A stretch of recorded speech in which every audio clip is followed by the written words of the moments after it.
ফেব্রুয়ারির বিকেল 4 ঘটিকায় আপনারা কষ্ট করে প্রেস ক্লাবের সামনে হাজির হয়েছেন। আপনাদেরকে শুভেচ্ছা ও অভিনন্দন। আমি শুধু একটা কথাই বলবো, দীর্ঘ প্রতীক্ষার পর ত্রয়োদশ জাতীয় সংসদ নির্বাচনের মধ্য দিয়ে নবগঠিত এই বিএনপি সরকারের প্রতি আমাদের উদারত আহ্বান থাকবে। দেশে এখন অত্যন্ত জরুরি হয়ে পড়েছে কিছু বিষয়কে নিয়ন্ত্রণে রাখা। তার মধ্যে অন্যতম হচ্ছে দ্রব্যমূল্যর ঊর্ধ্বগতিকে নিয়ন্ত্রণ করা। পবিত্র মাহে রমজানে খেটে খাওয়া মানুষদের অনেক কষ্ট হচ্ছে, তারা খুব দুর্বিষহ জীবনযাপন করছে।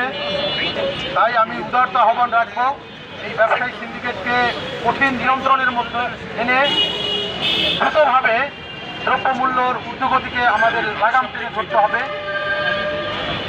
আমরা আসুন সবাই ঐক্যবদ্ধ হয়ে সরকারের প্রতি আমরা উদারত আহ্বান জানাই।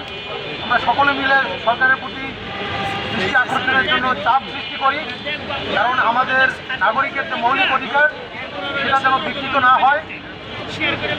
মন্ত্রিসভা সাজানো হয়েছে, সবাই কর্মতৎপরতার মধ্য দিয়ে মন্ত্রণালয়ের কার্যক্রম শুরু করেছে।